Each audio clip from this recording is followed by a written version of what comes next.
أعوذ بالله من الشيطان الرجيم. بسم الله الرحمن الرحيم. قال فما خطبكم أيها المرسلون؟ قالوا إنا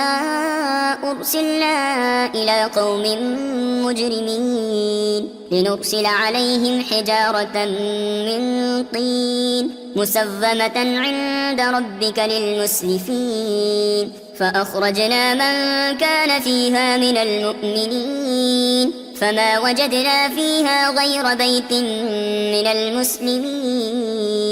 وتركنا فيها آية للذين يخافون العذاب الأليم. وفي موسى إذ أرسلناه إلى فرعون بسلطان مبين فتولى بركنه وقال ساحر أو مجنون فأخذناه وجنوده فنبذناهم في اليم وهو مليم. وفي عاد إذ أرسلنا عليهم الريح العقيم ما تذر من شيء أتت عليه إلا جعلته كالرميم. وفي ثمود إذ قيل لهم تمتعوا حتى حين فعتوا عن أمر ربهم فأخذتهم الصاعقة وهم ينظرون فما استطاعوا من قيام وما كانوا منتصرين. وقوم نوح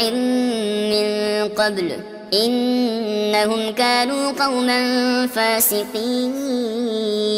والسماء بنيناها بأيد وإنا لموسعون والأرض فرشناها فنعم الماهدون.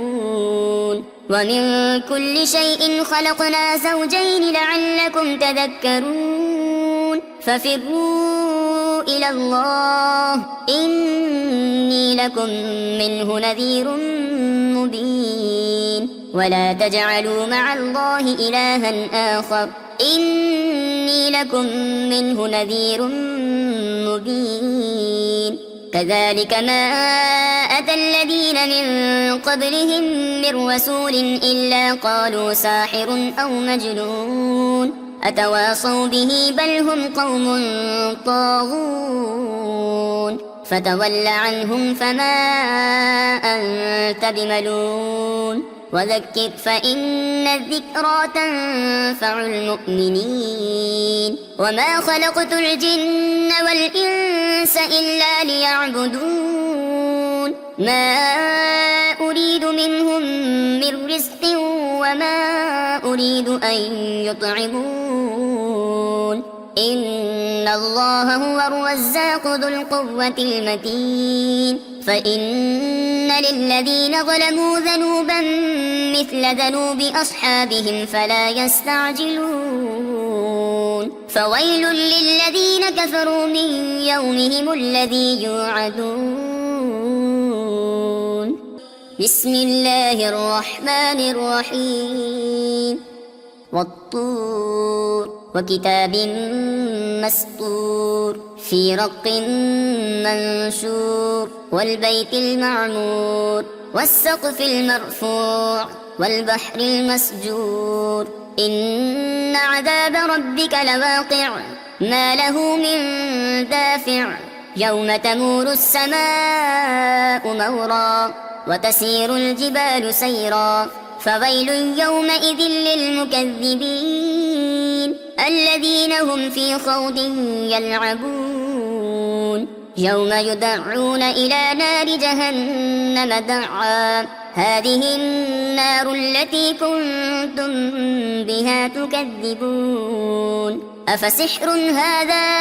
أم أنتم لا تبصرون اصلوها فاصبروا أو لا تصبروا سواء عليكم إنما تجزون ما كنتم تعملون. إن المتقين في جنات ونعيم فاكهين بما آتاهم ربهم ووقاهم ربهم عذاب الجحيم. كلوا واشربوا هنيئا بما كنتم تعملون متكئين على سرر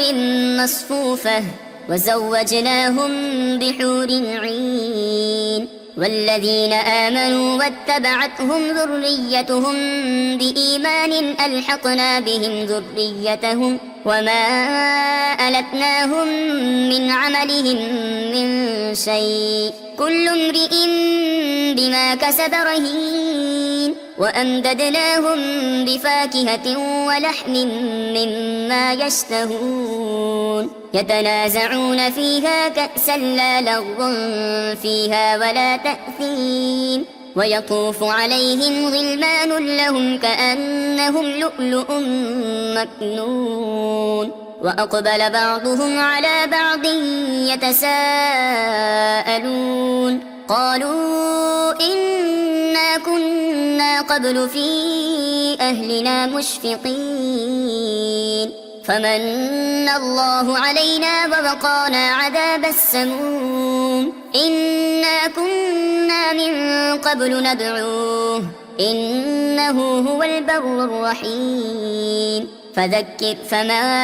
أنت بنعمة ربك بكاهن ولا مجنون أم يقولون شاعر نتربص به ريب المنون قل تربصوا فإني معكم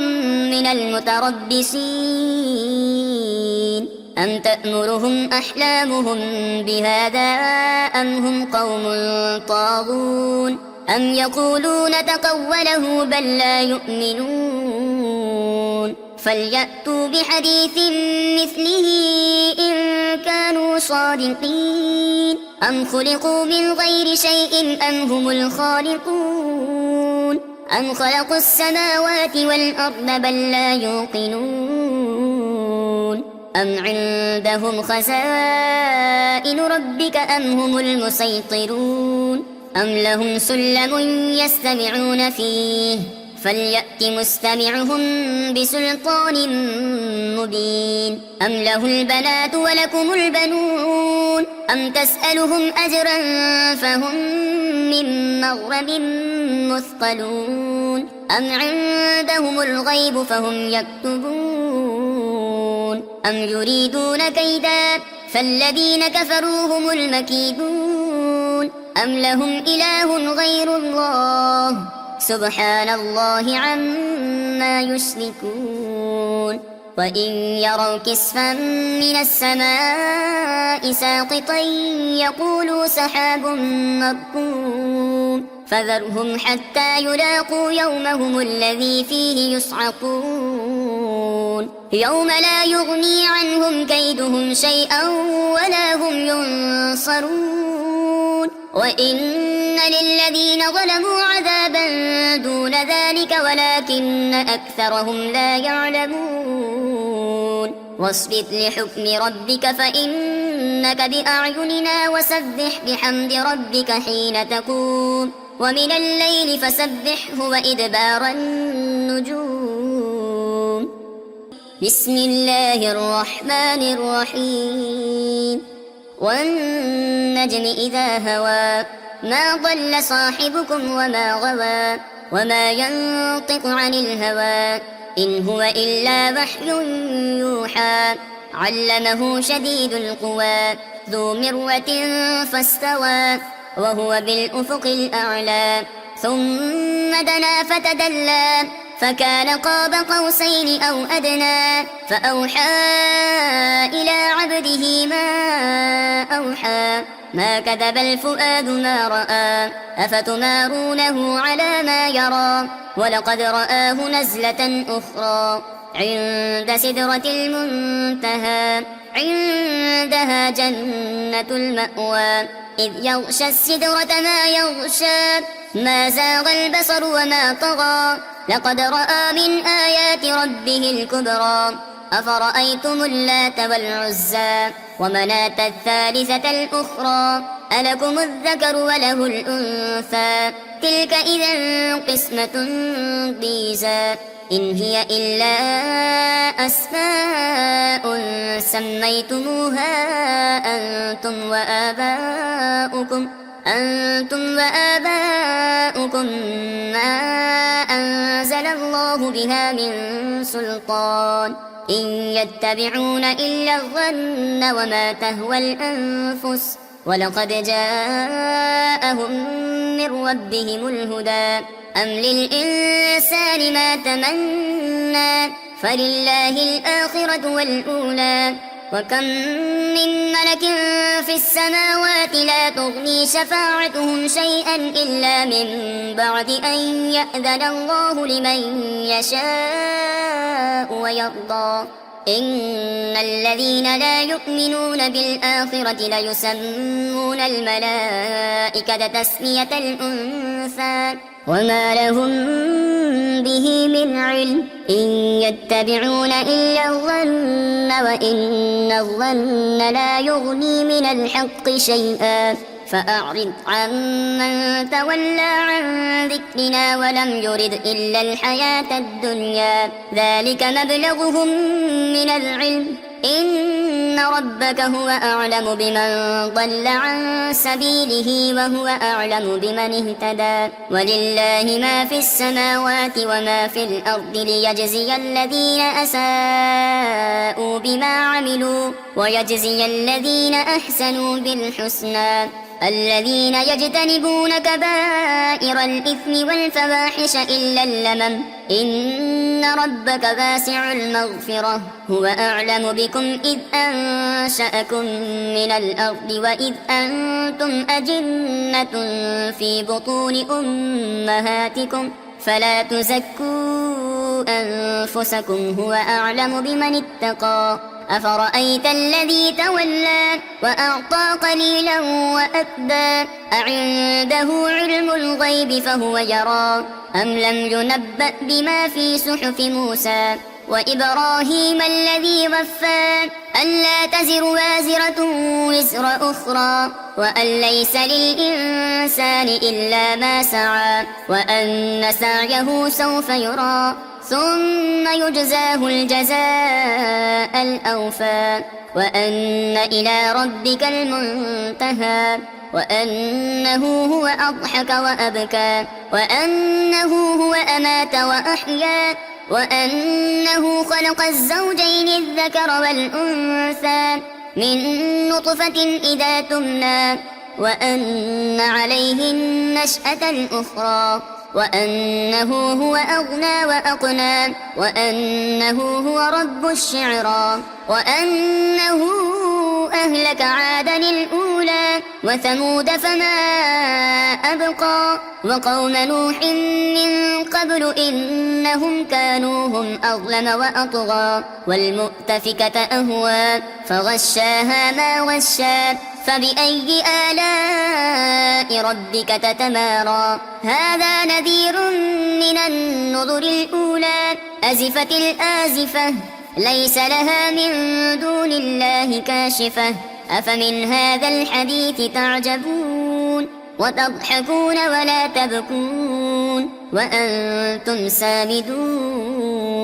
فاسجدوا لله واعبدوا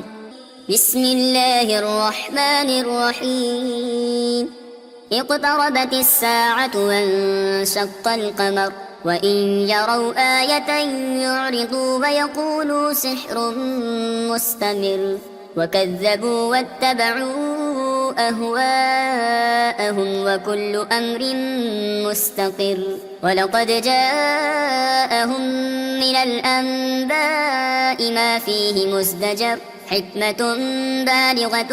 فما تغني النذر فتول عنهم يوم يدعو الداع إلى شيء نكر خش عن أبصارهم يخرجون من الأجداث كأنهم جراد منتشر مهطعين إلى الداع يقول الكافرون هذا يوم عسر كذبت قبلهم قوم نوح فكذبوا عبدنا وقالوا مجنون وازدجر فدعا ربه أني مغلوب فانتصر ففتحنا أبواب السماء بماء منهمر وفجرنا الأرض عيونا فالتقى الماء على أمر قد قدر وحملناه على ذات ألواح ودسر تجري بأعيننا جزاء لمن كان كفر ولقد تركناها آية فهل من مدكر فكيف كان عذابي ونذر ولقد يسرنا القرآن للذكر فهل من مدكر كذبت عاد فكيف كان عذابي ونذر إنا أرسلنا عليهم ريحا صرصرا في يوم نحس مستمر تنزع الناس كأنهم أعجاز نخل منقعر فكيف كان عذابي ونذر ولقد يسرنا القرآن للذكر فهل من مدكر كذبت ثمود بالنذر فقالوا أبشرا منا واحدا نتبعه إنا إذا لفي ضلال وسعر أألقي الذكر عليه من بيننا بل هو كذاب أشر سيعلمون غدا من الكذاب الأشر إنا مرسل الناقة فتنة لهم فارتقبهم واصطبر ونبئهم أن الماء قسمة بينهم كل شرب محتضر فنادوا صاحبهم فتعاطى فعقر فكيف كان عذابي ونذر إنا أرسلنا عليهم صيحة واحدة فكانوا كهشيم المحتضر ولقد يسرنا القرآن للذكر فهل من مدكر كذبت قوم لوط بالنذر إنا أرسلنا عليهم حاصبا إلا آل لوط نجيناهم بسحر نعمة من عندنا كذلك نجزي من شكر ولقد أنذرهم بطشتنا فتماروا بالنذر ولقد راودوه عن ضيفه فطمسنا أعينهم فذوقوا عذابي ونذر ولقد صبحهم بكرة عذاب مستقر فذوقوا عذابي ونذر ولقد يسرنا القرآن للذكر فهل من مدكر ولقد جاء آل فرعون النذر كذبوا بآياتنا كلها فأخذناهم أخذ عزيز مقتدر أكفاركم خير من أولئكم أم لكم براءة في الزبر أم يقولون نحن جميع منتصر سيهزم الجمع ويولون الدبر بل الساعة موعدهم والساعة أدهى وأمر إن المجرمين في ضلال وسعر يوم يسحبون في النار على وجوههم ذوقوا مس سقر إنا كل شيء خلقناه بقدر وما أمرنا إلا واحدة كلمح بالبصر ولقد أهلكنا أشياعكم فهل من مدكر وكل شيء فعلوه في الزبر وكل صغير وكبير مستقر إن المتقين في جنات ونهر في مقعد صدق عند مليك مقتدر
فبأي آلاء ربكما تكذبان هل جزاء الإحسان إلا الإحسان فبأي آلاء ربكما تكذبان ومن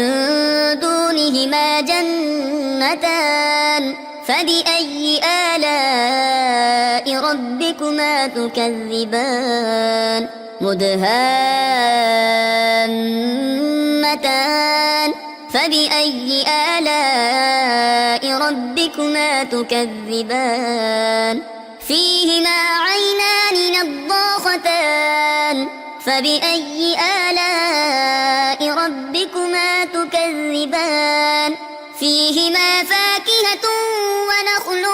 ورمان فبأي آلاء ربكما تكذبان فيهن خيرات حسان فبأي آلاء ربكما تكذبان حور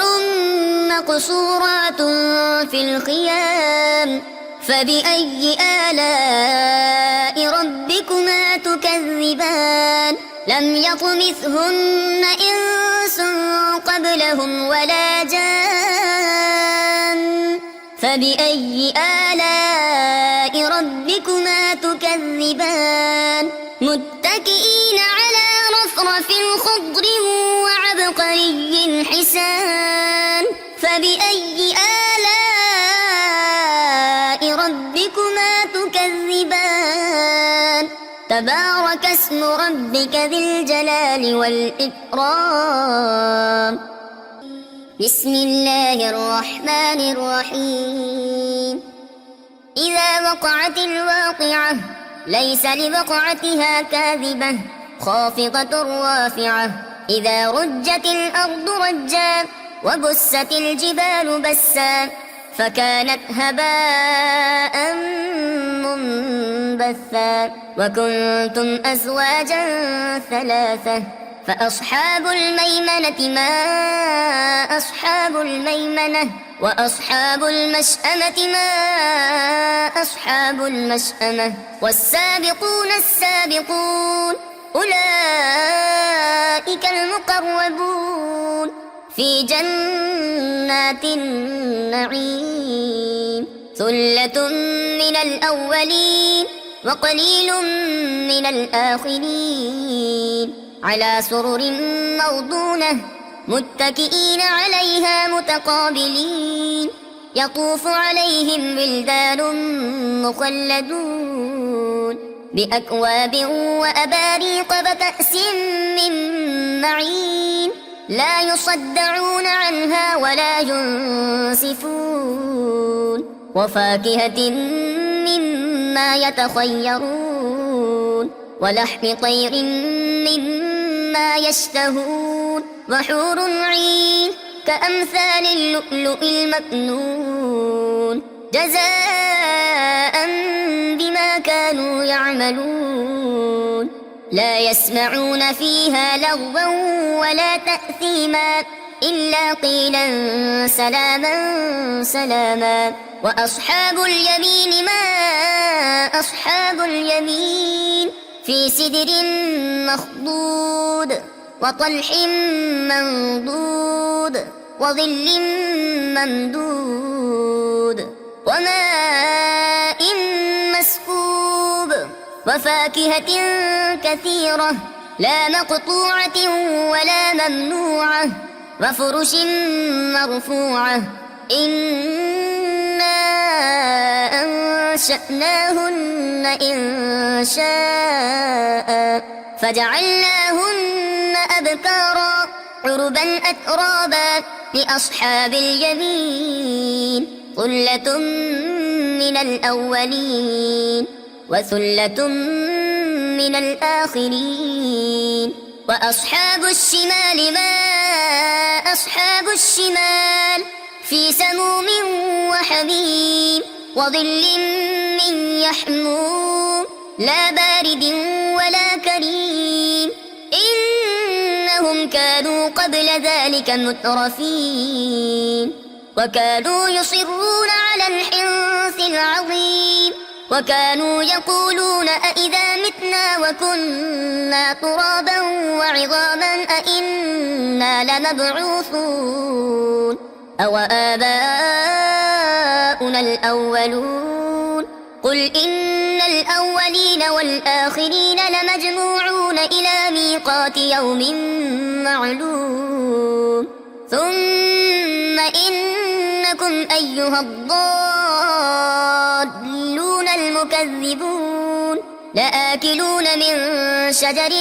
من زقوم فمالئون منها البطون فشاربون عليه من الحميم فشاربون شرب الهيم هذا نزلهم يوم الدين نحن خلقناكم فلولا تصدقون أفرأيتم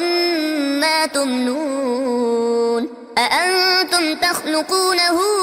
أم نحن الخالقون نحن قدرنا بينكم الموت وما نحن بمسبوقين على أن نبدل أمثالكم وننشئكم فيما لا تعلمون ولقد علمتم النشأة الأولى فلولا تذكرون أفرأيتم ما تحرثون أأنتم تزرعونه أم نحن الزارعون لو نشاء لجعلناه حطاما فظلتم تفكهون إنا لمغرمون بل نحن محرومون أفرأيتم الماء الذي تشربون أأنتم أنزلتموه من المزن أم نحن المنزلون لو نشاء جعلناه أجاجا فلولا تشكرون أفرأيتم النار التي تورون أأنتم أنشأتم شجرتها أم نحن المنشئون نحن جعلناها تذكرة ومتاعا للمقوين فسبح باسم ربك العظيم فلا أقسم بمواقع النجوم وإنه لقسم لو تعلمون عظيم إنه لقرآن كريم في كتاب مكنون لا يمسه إلا المطهرون تنزيل من رب العالمين أفبهذا الحديث أنتم مدهنون وتجعلون رزقكم أنكم تكذبون فلولا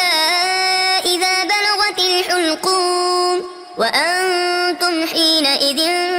تنظرون ونحن أقرب إليه منكم ولكن لا تبصرون فلولا إن كنتم غير مدينين ترجعونها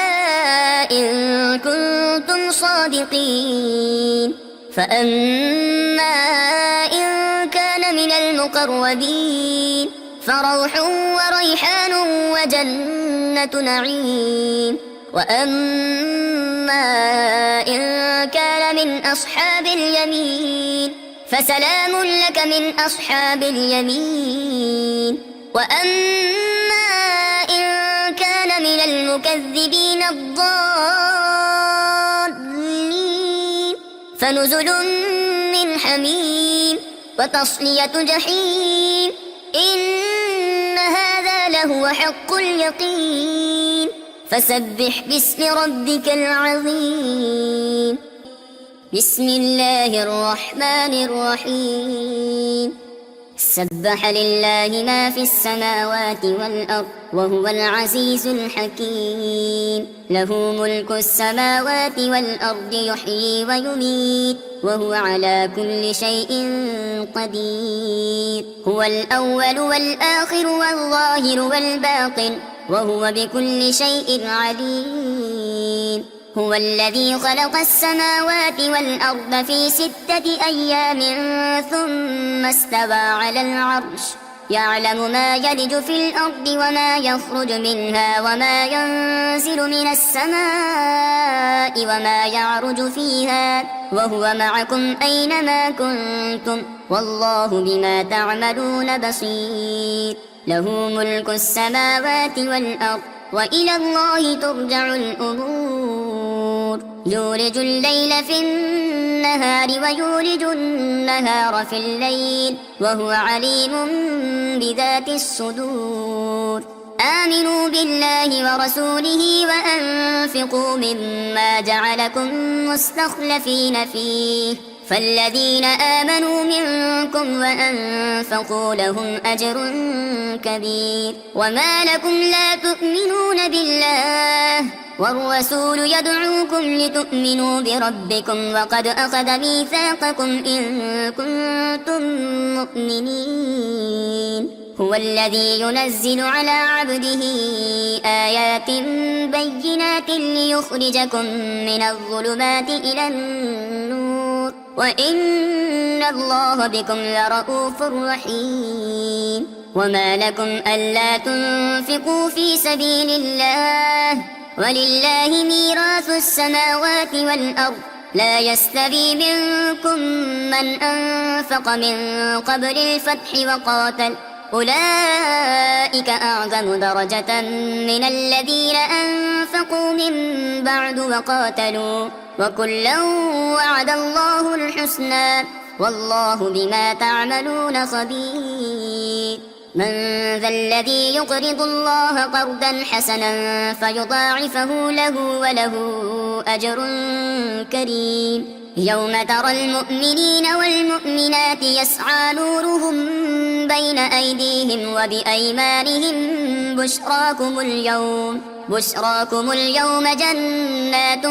تجري من تحتها الأنهار خالدين فيها ذلك هو الفوز العظيم يوم يقول المنافقون والمنافقات للذين آمنوا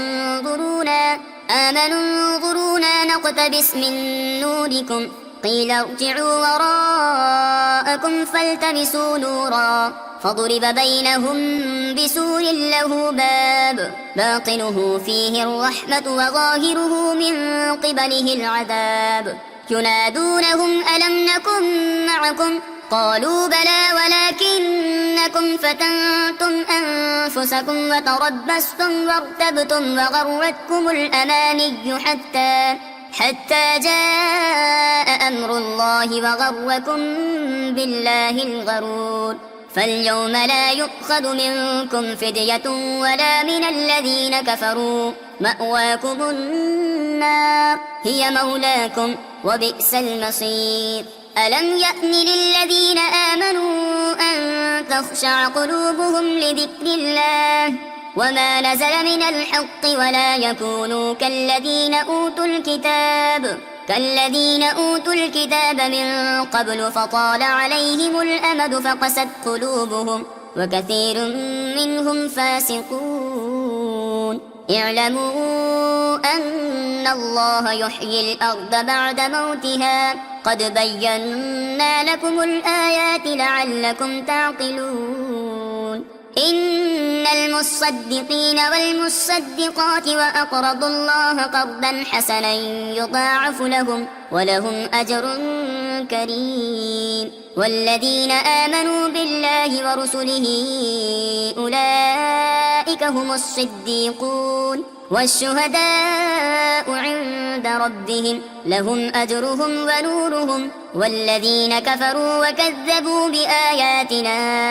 أولئك أصحاب الجحيم اعلموا أنما الحياة الدنيا لعب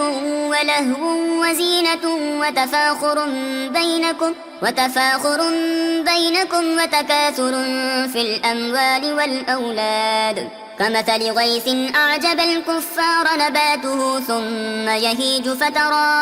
فتراه مصفرا ثم يكون حطاما وفي الآخرة عذاب شديد ومغفرة من الله ورضوان وما الحياة الدنيا إلا متاع الغرور سابقوا إلى مغفرة من ربكم وجنة عرضها كعرض السماء والأرض أعدت للذين آمنوا بالله ورسله ذلك فضل الله يؤتيه من يشاء والله ذو الفضل العظيم ما أصاب من مصيبة في الأرض ولا في أنفسكم إلا في كتاب من قبل أن نبرأها إن ذلك على الله يسير لكي لا تأسوا على ما فاتكم ولا تفرحوا بما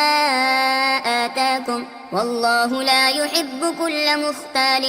فخور الذين يبخلون ويأمرون الناس بالبخل ومن يتول فإن الله هو الغني الحميد لقد أرسلنا رسلنا بالبينات وأنزلنا معهم الكتاب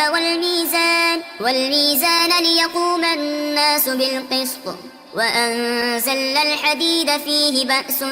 شديد ومنافع للناس وليعلم الله من ينصره ورسله بالغيب إن الله قوي عزيز ولقد أرسلنا نوحا وإبراهيم وجعلنا في ذريتهما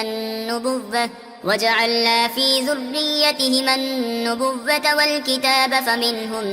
مهتد وكثير منهم فاسقون ثم قفينا على آثارهم برسلنا وقفينا بعيسى ابن مريم وآتيناه الإنجيل وجعلنا في قلوب الذين اتبعوه رأفة ورحمة ورهبانية ابتدعوها ما كتبناها عليهم إلا ابتغاء رضوان الله فما رعوها حق رعايتها فآتينا الذين آمنوا منهم أجرهم وكثير منهم فاسقون يا أيها الذين آمنوا اتقوا الله وآمنوا برسوله يؤتكم كفلين من رحمته ويجعل لكم نورا تمشون به ويغفر لكم والله غفور رحيم لئلا يعلم أهل الكتاب ألا يقدرون على شيء من فضل الله وأن الفضل بيد الله يؤتيه من يشاء والله ذو الفضل العظيم صدق الله العظيم